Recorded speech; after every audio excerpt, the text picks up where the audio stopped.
Amis pilotes, bonjour! On se retrouve donc dans cette vidéo pour voir comment activer le RS Monitor sur le Airlink de la première génération uniquement.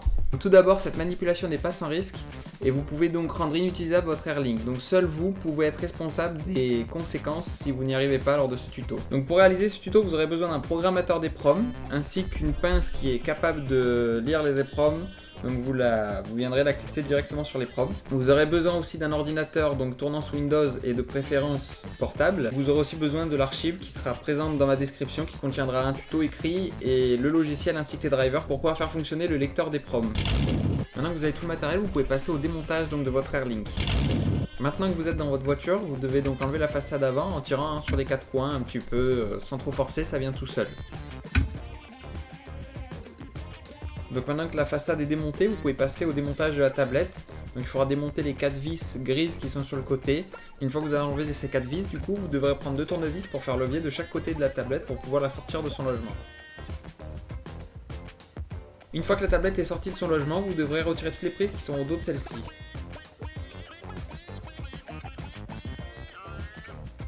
Voilà, maintenant la tablette est désolidarisée de la voiture. Vous pouvez démonter le cache noir grâce aux 4 petites vis noires pour pouvoir accéder à l'EPROM.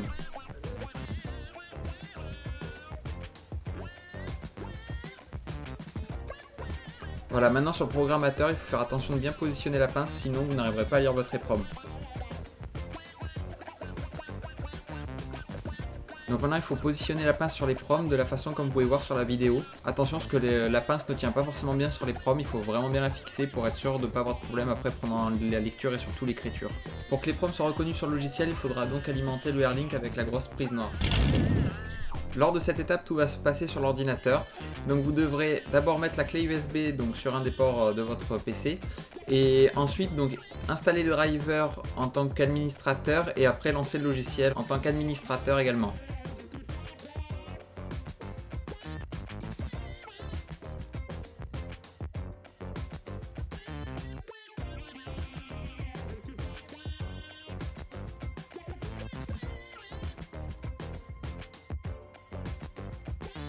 Pour pouvoir lire l'EPROM, il va falloir prendre en compte les paramètres qui sont sur la vidéo.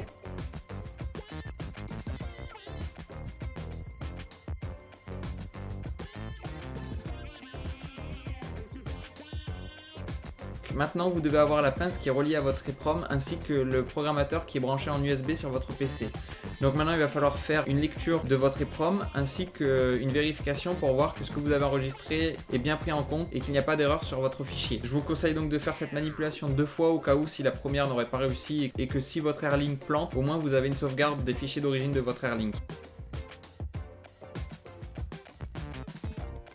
Donc maintenant que vous avez sauvegardé le fichier, si vous le souhaitez, vous pouvez débrancher la pince de l'EPROM, mais attention, il faudra la rebrancher au moment de l'écriture.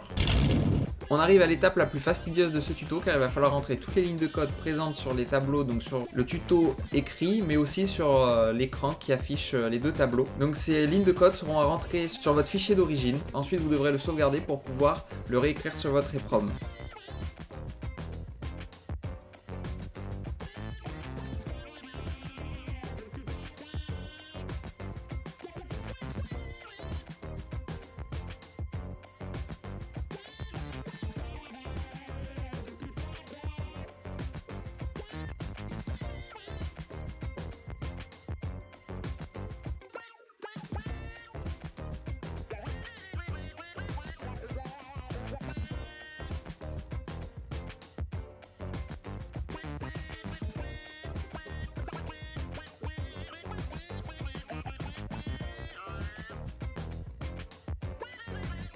Si vous avez débranché la pince de l'EPROM, vous devrez donc la rebrancher et refaire une lecture pour voir si la pince lit bien les informations. Donc si tout est ok, donc on va passer à l'étape qui est donc la plus dangereuse du tuto, car il va falloir écrire le fichier modifié sur votre EPROM. Donc une fois que cette étape est faite, le tuto est pratiquement fini car il faudra remonter le Airlink dans la voiture.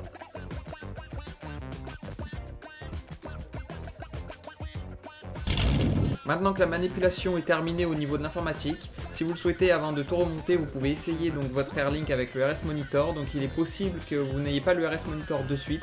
Donc vous devrez éteindre et rallumer plusieurs fois votre Airlink jusqu'à ce qu'en fait le petit logo RS Monitor apparaisse.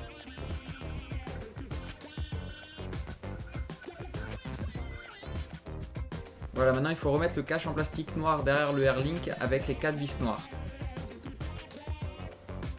Ensuite, il faut remettre tous les câbles à l'arrière du Airlink, puis le reclipser dans son logement, et enfin il faudra le resserrer avec les 4 vis grises qui vous restent.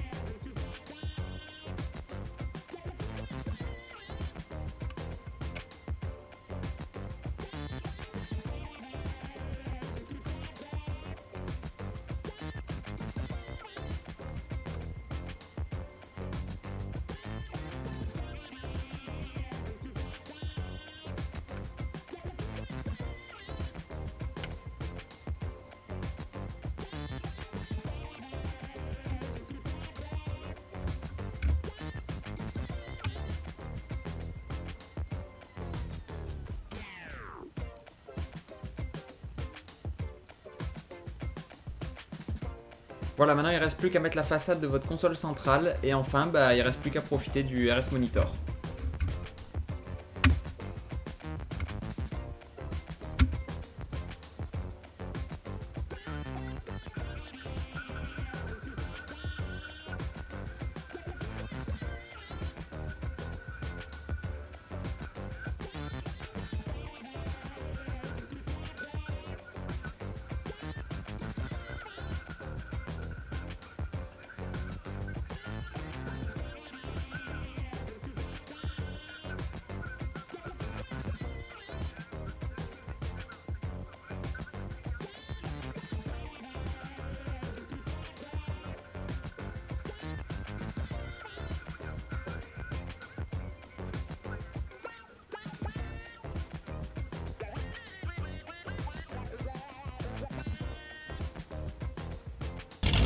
Voilà, le tuto est terminé, j'espère que celui-ci vous aura aidé. Si j'ai un conseil à vous donner, n'hésitez pas à lire intégralement donc, le tuto en format numérique que j'ai pu mettre dans l'archive dans la description. Donc si vous avez des questions par rapport à ce tuto, n'hésitez pas à les demander en commentaire. Et si cette vidéo vous a plu, n'hésitez pas à aimer. Donc si vous voulez d'autres vidéos par la suite, n'hésitez pas à vous abonner, cela me motivera à en faire davantage sur ma chaîne.